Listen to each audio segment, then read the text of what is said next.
there, busy kids. Welcome to lesson number 2 of our 3rd module. So in our last lesson, we just focused on rhythm and that 6/8 time signature.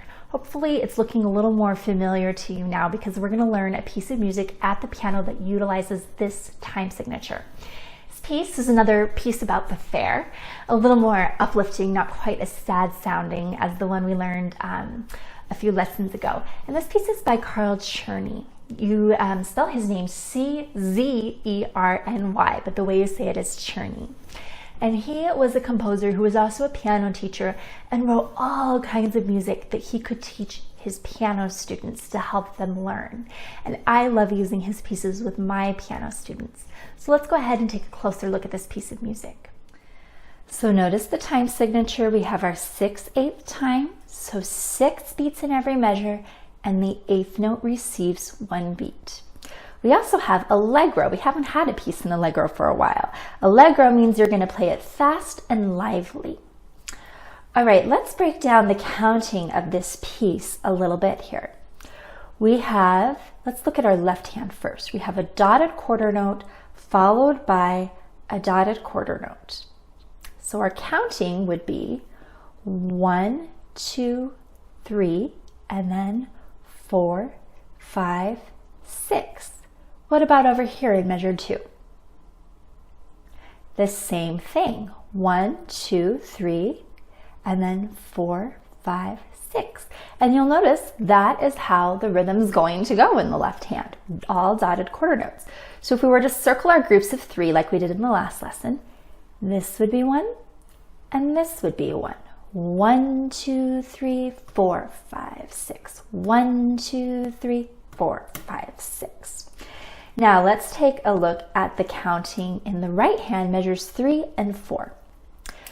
Remember in 6/8 time, our 8th note receives 1 beat, so it's going to be 1, 2, 3, 4, 5, 6.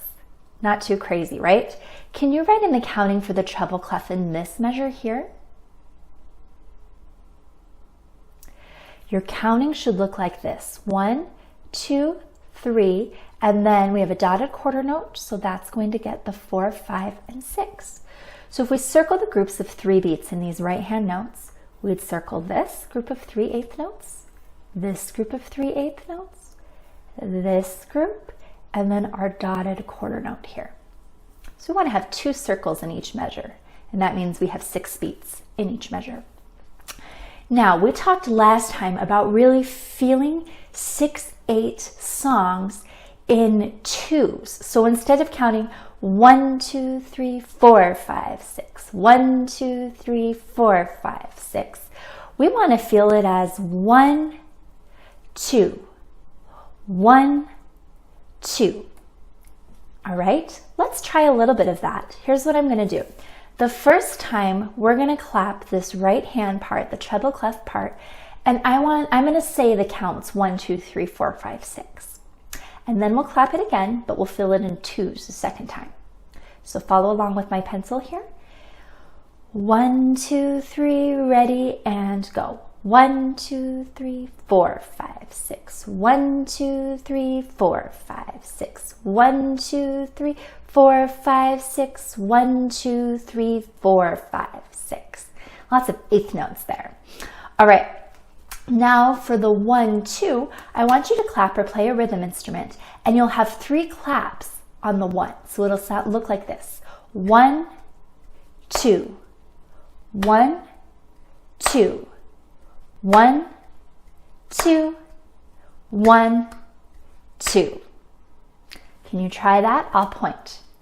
1, 2, 3, ready, and go. 1, 2, 1, 2, 1, 2, 1, 2. All right, how'd you do? Hopefully that helps you get a feel for the piece. Let's go take a look at it on our pianos now. Let's start by just taking a look at the 2 shapes that our left hand's going to play. Just moves back and forth between those 2 shapes. My finger 1 is on the B. Here's my middle C. So this is the B below middle C. I'm going to play that interval of a third. And then I'm going to move between this shape here and reaching finger 5 down to D and playing A and D together using fingers 2 and 5. So I'm moving between these two shapes. Can you try moving between those two shapes with me a little bit? Just back and forth. Ready? Go.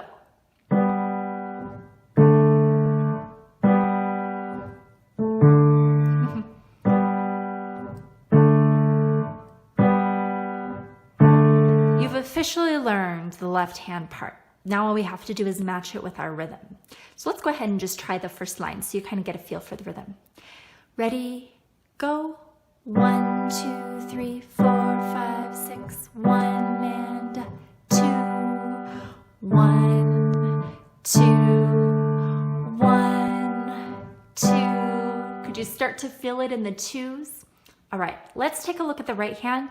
Right hand doesn't move at all. It's going to be in this G above middle C, in this G position. Should be a pretty familiar position for you. And it's going to stay here the whole time. The thing I want you to pay attention to is lifting at the end of each slur. We don't want to just connect the whole thing.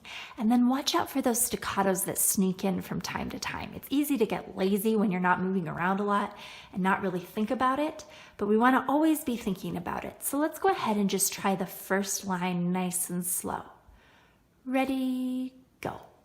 1, 2, 1, 2, 1, 2.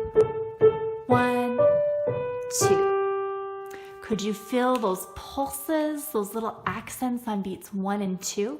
Let's try it again.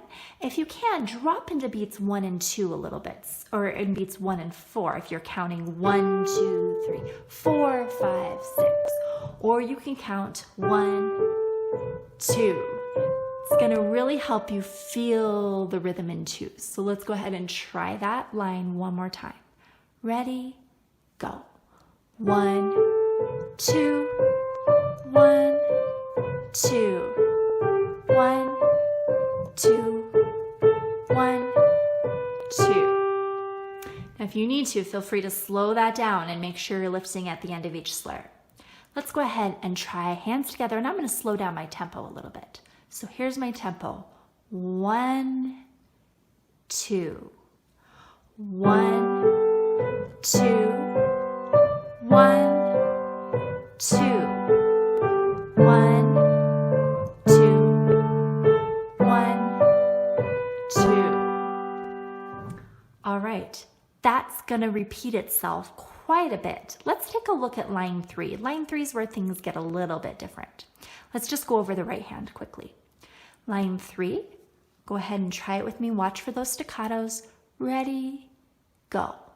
1, 2, 1, 2, 1, 2, 1, 2. Good. This time I'm not going to count because I want you to hear the lifts that I'm doing at the end of each phrase and make sure that you're doing those lifts as well. So here's line 3, right hand only.